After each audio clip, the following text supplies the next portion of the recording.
이해하십시다. 이해 못해. 저 양아치 아닙니까? 저는 지금 저 이름 나오는 변호사들 있지 않습니까? 변호사 품위 유지 의무 훼손으로 저는 다 변호사 자격 정직시켜야 된다고 봅니다.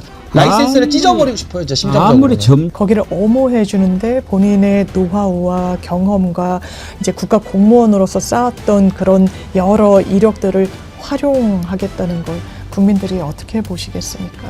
이 끝은 어디인가라는 피로감과 어떤 울분 같은 게 계속되니까 그런 와중에 그러면 승리에 저희가 기록만 쓰고 있는 거 아니잖아요. 한덕수 같은 사람은 저는 영장을 발부될 때까지 청구하는 게 맞다고 생각합니다. 그게 정의라고 생각해요. 김건희 특검이 통일교를 상대로 지금 강력하게 수사를 하고 있지 않습니까? 왜냐하면 지금 드러나는 걸 보면 통일교를 통해서 너무나 많은 일들이 이루어진 거죠. 아주 치밀하게 대선 전부터 사실은 김기현 선출하는 건부터 시작이 된 거 아니겠습니까? 그리고 그 과정에서 권성동 만나서 뭐 이런저런 작업하고 통일교 당원 가입해서 대선에 개입하고 통일교 통해서 김건희 선물 받고 권성동이 챙기고 이렇게 했는데 통일교는 일단 그 사이비 종교죠. 그렇기 때문에 교주가 그야말로 하나님 아닙니까? 이제 문선명이가 죽었기 때문에 문선명의 아내 한학자가 총재라고 하지만 사실은 참 부모 해가지고 하나님이란 말이에요.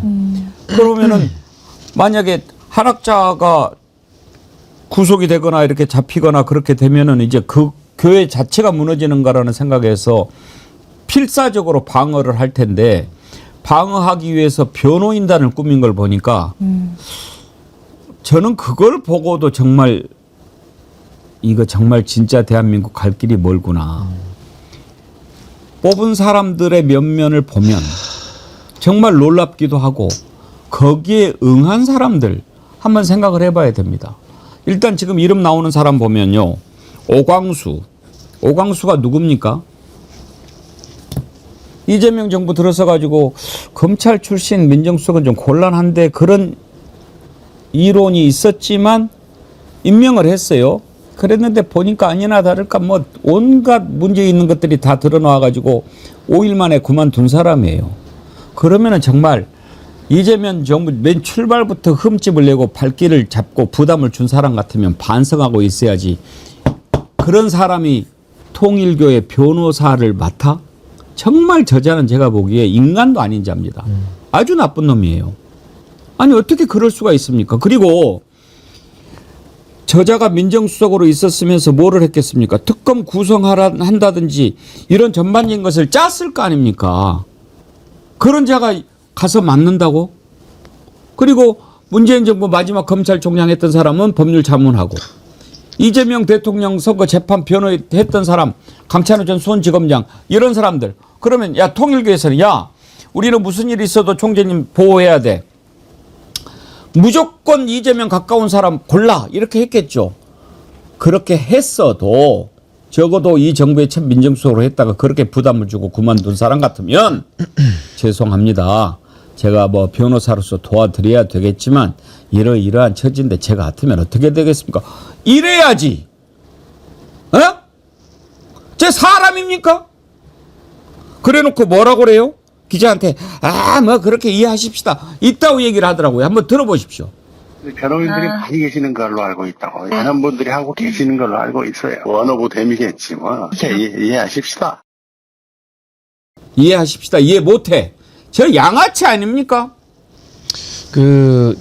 참 충격적인 보도죠. 저는 오광수 민정수석이 임명됐을 때 이 논란 말고도요. 당시에 이제 본인이 검사장 재직 시절에 위법 사항들이 튀어나왔기 때문에 그게 해결이 안 된 상태에서 이재명 정부의 첫 민정수석을 맡는다. 인사검증을 총괄한다. 이게 부적절하다.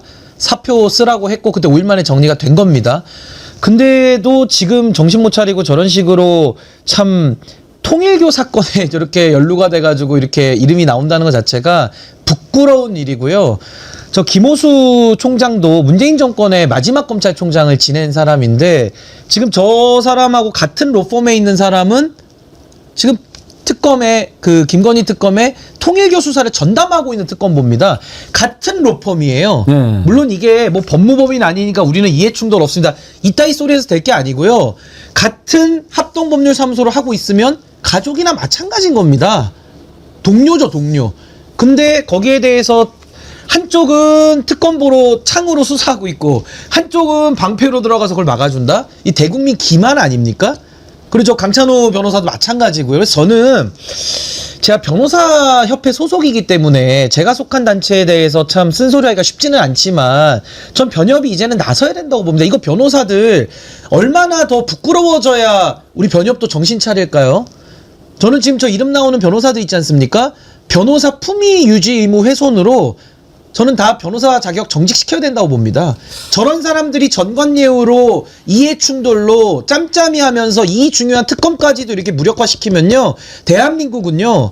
그냥 법조인들이 말아먹는 거예요. 제가 볼 때는. 정말 부끄럽습니다. 제가 저분들은 뭐 제 이름도 모르겠죠. 저는 한참 밑에 정말 뭐 나이 차이도 많이 나고 기수도 한참 떨어지는 제가 후배지만은 자, 선배로 인정하기가 싫습니다. 저렇게 돈 다 땡겨가지고 사회 정의를 가지고 팔아먹는 저런 변호사들이 과거에는 검찰총장 지내고 민정수석 지내고 이 뭐 하는 겁니까 진짜. 부끄럽습니다 진짜로. 라이센스를 찢어버리고 싶어요 진짜 심정적으로. 아무리 점잖은 표현을 쓴다고 해도 염치 없는 일 아닙니까? 누가 봐도 통일교 뭐 변호사가 뭐든지 변호 맡을 수 있죠. 그렇지만 상식적으로 생각해 봤을 때 통일교 어떻게 했습니까? 권성동한테. 야, 돈 겁나게 준다고 그러니까 저렇게 하는구나. 이렇게 생각하지 않겠습니까? 이거는 제가 추정해 이건 돈 때문이에요. 왜냐면 이런 논란이 있을 거라는 걸 왜 모르겠어요.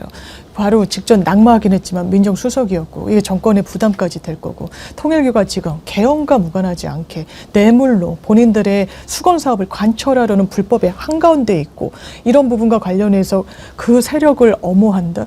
왜냐면 얼마나 이거는 좀 질적으로 좋지 않은 거냐면 권성동 의원이 지금 야 한학자 총재 너네 지금 라스베가스에서 불법 도박한 거 딱 걸렸으니까 지금 조심해. 이거 압수수색 들어올 수 있어.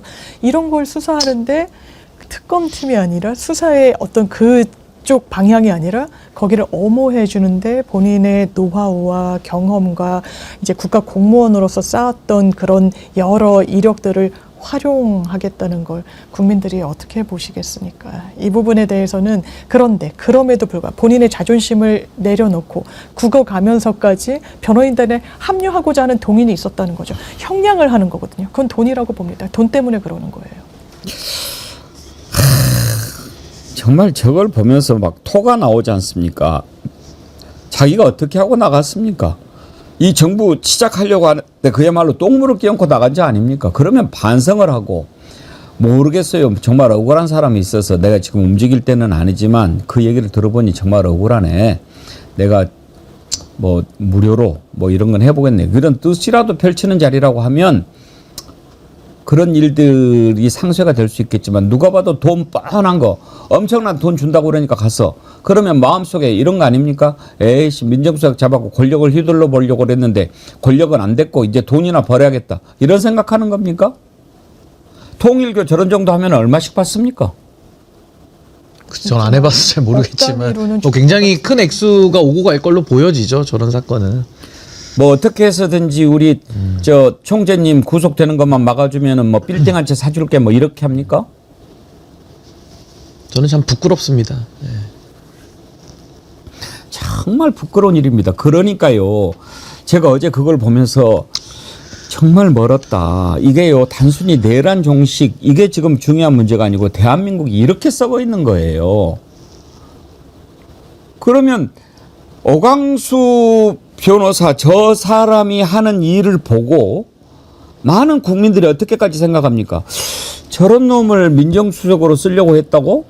그러면 이재명 정부는 뭐야? 이렇게 생각하죠. 그렇게 해서 결국은 허무하게 되는 거예요. 그놈이 그놈이네. 그래가지고 어떻게 뭐가 정리가 되고 새롭게 되고 척결이 되겠습니까? 자기가 그것을 맡음으로써 자기를 민정수석으로 발탁해서 새로운 정부를 만들어 보려고 했던 이재명 대통령을 얼굴에 먹칠을 해버리는 겁니다. 그런데 이해하십시다. 이게 지금 타협할 일입니까?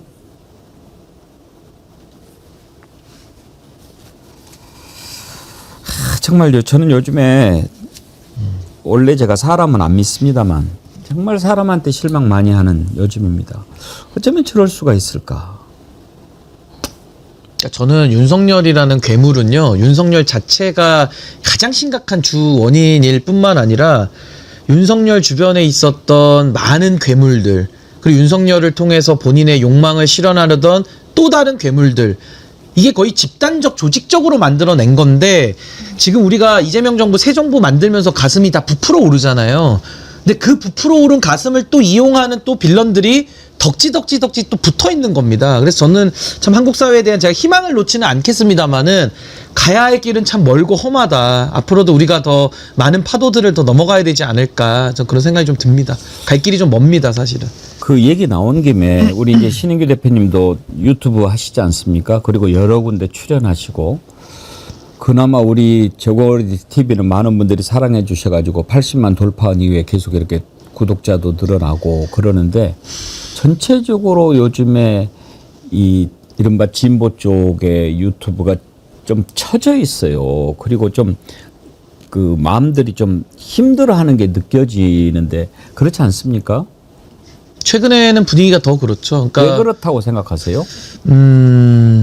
뭐 원인은 한두 개가 아니겠지만은 일단 근본적으로 지금 말씀하신 이런 뭐 오광수 사례라든지 김호수 사례 이런 것들이 나오면 이제 국민들이 절망하시는 거예요. 그러니까 가장 전 안타까운 게 이놈이나 똑같네. 그러면서 이제 체념하고 정치에 관심을 거두기 시작하잖아요. 그럼 어떤 일이 발생하느냐? 더 심각한 괴물들이 더 들어옵니다. 이 악순환이에요. 그리고 이번에도 지금 뭐 나경원 의원하고 아까 5선 초선 뭐 다툼 있잖아요. 그러면은 나경원 의원 우리가 막 비판하지 않습니까? 그럼 그동안에 박은정 의원에 대해서 예를 들면 뭐 검찰개혁이라든지 뭐 여러 가지 문제됐던 부분들도 있습니다. 여기에 대해서 또 비판하던 부분들도 또 힘을 잃어버려요. 그러니까 계속 국면은 빠르게 바뀌어 가는데 그 안에서 정리는 안 되는? 그러니까 정리가 안 돼 버리니까 아무 말도 할 수가 없는 겁니다. 그리고 무슨 말만 하면 이제 소위 말해서 예를 드는 겁니다. 뭐 검찰개혁에 대해서 얘기를 하는데 제도적으로 얘기를 할 때마다 오광수 같은 사람 딱 튀어나오면요. 제도개혁 얘기를 할 수가 없어져요. 그럼 그렇게 돼버리면 제도를 엉망진창으로 이제 만들어져 갔을 때 그 피해는 또 누가 보느냐? 또 국민들이 봅니다. 그러니까 이게 악순환 속에 지금 대한민국이 빠져 있어가지고요.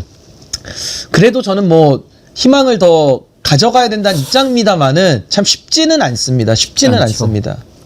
많은 국민들이 좀 지쳐간다 그런 생각도 들거든요. 물론 민주주의는 시간과의 싸움이죠. 옛날에 왕정시대 같으면 이렇게 쿠데타 내란 뭐 그야말로 영모가 드러나면 곧바로 그냥 삼족을 멸하고 착착착착착 해버리는데 지금 우리 국민들 마음은 그렇게 하고 싶죠. 그런데 이제 또 재판까지 또 가야 되잖아요. 재판도 시작 안 됐는데 1심, 2심, 대법원까지 가야 저자들에 대한 단죄가 끝나는데 맨날 이런 거 하는데 또 저쪽에서는 이걸 정치 탄압이니 뭐니 몇 년 걸릴 것을 그동안에 내내 국힘당의 저자들이 입에 거품을 물고 이걸 정치 탄압이라고 이야기하면 또 거기에 세뇌된 사람들은 또 그러려니 하고 그런 것들이 좀 답답함이 있는 것 같아요. 맞습니다. 근데 민주주의가 원래 비효율적인 거예요. 느리게 가는 거고 더디게 가는 거고 거기에서 정답을 찾아가는 방향성을 갖고 가는 건데 저도 이제 여러 플랫폼들, 매체들 지금 김건희 씨 수사할 때 막 사람들이 처음엔 집중도도 높고 그랬지만 그게 점점 떨어지는 게 뭐 조회수나 여러 부분으로 이제 체감이 된다라고 하더라고요. 이제 피로감이 있는 거예요. 아, 금거부기를 받았다. 그게 만약에 정말 뭐 정권 초기에 나왔거나 이러면 엄청난 큰 뉴스였을 거예요. 그런데 김건희가 또 김건희 했네라는 이제 인상이 그런 정도가 되는 거죠. 워낙 많은 전방위적인 비위를 저지르니까 크게 이게 와닿지도 않고 이 끝은 어디인가라는 피로감과 어떤 울분 같은 게 계속되니까 그런 와중에 그러면 승리에 저희가 기록만 쓰고 있는 거 아니잖아요. 한덕수 같은 사람은 저는 영장을 발부될 때까지 청구하는 게 맞다고 생각하는데 그게 정의라고 생각해요. 근데 특검이 그냥 불구속 기소를 했죠. 이제 따박따박 출석도장 찍듯이 나와서 재판받으면 되는 편의를 누리게 되는 겁니다. 이거는 정의가 아니에요. 이건 감정이 아니라요. 내란을 저지른 사람이기 때문에 그렇습니다. 그게 방조가 됐든 주요 임무 종사자가 됐든 그게 중요한 게 아니라 내란의 한복판에 국민들의 민주주의를 훼손하는 반헌정적인 그런 행동을 한 사람을 이런 식으로 풀어준 채로 재판받게 하는 이제 낙담하게 되는 거죠. 그러니까 많은 분들이 좀 그러는데 그럼에도 불구하고 여러분 덕분에 시민분들 덕분에 여기까지 온 거 아니겠습니까? 좀만 더 가면 전 된다고 생각합니다. 그러니까 저는 다시 한번 우리 주제를 벗어나지 않고 이야기를 하자면 이게 전관예우 중에 거의 끝판왕이거든요. 그러니까 제가 참 답답한 게 뭐냐면 전관예우 중에 끝판왕을 우리가 지금 보고 있는 건데 기가 막히잖아요. 정말 절망스럽지 않습니까? 대한민국 사회가? 근데 제가 지금 왜 여기서 열변을 더 토하냐면요. 저 전관예우가 지금 저기만 있지 않아요. 많은 분들이 모르시지만 저기만 있지 않습니다. 전관예우라는 게. 제가 아까 박은정 의원을 왜 얘기했는지를 많은 분들은 아실 거예요. 그 남편분도 검사 출신 변호사고. 제가 답답한 부분이 뭔지 아시겠습니까? 이 전관예우 문제가 저 오광수의 문제만이 아니라니까요. 많은 고위직 검사 출신들이 다 전관예우 그 문제에 다 휩싸여 있습니다. 근데 지금 뭐 박은정 의원님도 검찰개혁 얘기 많이 하시잖아요. 저랑 생각은 많이 다릅니다. 이 정리가 안 되는 거예요, 지금. 검찰개혁에 대해서도. 저 검사들 때문에. 전관예우 문제는 저 세 사람의 사진만 우리가 보여줬지만 저게 대표가 아니라는 겁니다. 제가 볼 때는. 뿌리 깊숙이까지 내려와 있는데 또 이제 국민들은 저 세 명의 사진만 보고 욕하고 끝나는 거예요. 그렇지 않습니다. 물론 저는 전관예우로도 자유롭습니다. 전 전관이 아니고 정관이 아니니까. 저는 그냥 변호사 라이센스 따자마자 정말 밑바닥에서 개업을 해서 한 단계 한 단계 지금 올라가고 있어서 굉장히 힘들지만 전관예우 문제는 국민들께서 보시는 것보다 더 편만하게 펼쳐져 있다. 근데 지금 검찰개혁을 또 논하고 있잖아요. 이 모순과 이 괴리에 대해서 저는 굉장히 참 불편하고 답답하고 이게 해결되지 않는 한국 사회에 저는 뿌리 깊은 문제다. 저 세 사람만 전 주목되는 것이 저는 더 참 걱정인 겁니다, 사실은. 일단 저런 세 사람들을 통해서 우리가 들여다보게 되고 또 해답을 찾아야 되겠지만 방법은 있을까요? 저는 이제 시간이 걸린다고 보는 거고요. 근데 시간이 걸린다고 국민들께 언제까지 기다려달라고 말할 수는 없는 겁니다, 사실은. 그래서 저는 참 그래도 이재명 정부가 성공하기를 진심으로 바라고요. 근데 이재명 정부에서 물론 이게 초기에 뭐 오광수 수석도 민정수석 됐는데 뭐 지금 할 말이 있겠습니까, 이게 지금. 근데 전 그렇지만 그런 실수나 이런 것들을 잘 보완해서 전 이재명 정부가 그래도 한국 사회에서 역사가 부여한 책임, 그 그릇만큼은 조금은 더 앞으로 갈 수 있도록 저는 도와야 된다. 전 간절한 마음으로 호소하고 싶습니다. 이렇게 지쳐 있기 때문에 그 틈을 타서 또 자기 몫을 챙기는 사람들이 계속 나오는 것 같아요. 지금 저는 이진숙이 방통위에서 저렇게 버티고 막 말도 안 되는 얘기를 계속 하는 것도 바로 그 틈을 기생하는 거 아닌가 그런 생각이 들어요. 그러니까 그 틈을 더 늘리려고 하는 거예요. 오늘도 국민의힘이 비상의총해가지고 내란 몰이라는 표현을 썼어요. 이 정권을 끌어내리겠다고 하면서요. 왜냐하면 그 틈을 벌려야 본인들의 기득권이 유지되거든요. 이재숙 위원장은 이 행보를 더 강하게 하고 더 길게 가져갈수록 대구시장의 꿈은 더 현실이 되고 있거든요. 이게 지금 대한민국의 정치 지형이자 현실이자 보수의 민낯입니다. 이진숙한테 물어보면은 말을 뭐라고 하냐면, 그러니까 대구시장 나가냐? 그러니까 안 나간다, 나간다가 아니고 맞아요. 방통위원장 임기를 계속하게 되면 나갈 수가 없다 이렇게 얘기를 하더라고.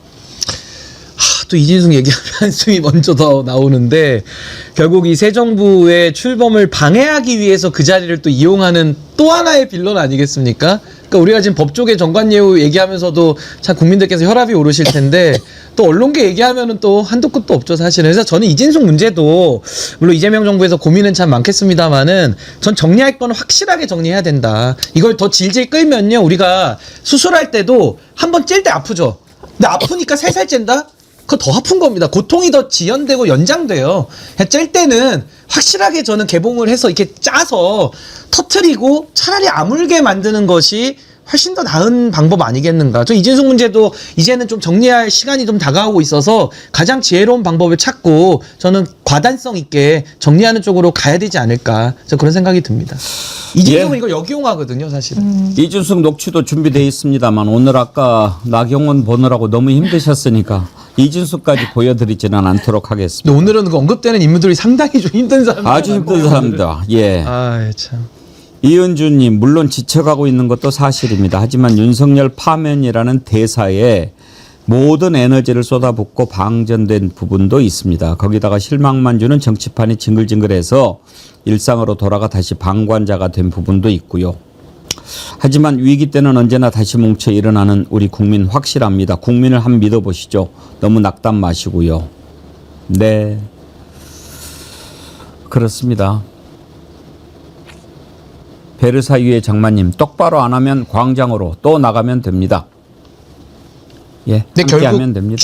주인이라서 힘든 거거든요. 맞습니다. 네, 주인이 아니면 맞습니다. 예, 네. 손님은 가서 집을 안 치워도 됩니다. 근데 주인은 어쨌든 끝까지 남아서 그 집을 치우고 살아야 되기 때문에 뭐 저도 더 사명감을 가지고 하겠습니다만은 국민들께서도 희망을 가지고 주인이니까 힘들다라는 생각으로 더 힘을 내주셨으면 좋겠습니다. 그렇죠. 우리가 힘들 거 없죠. 예.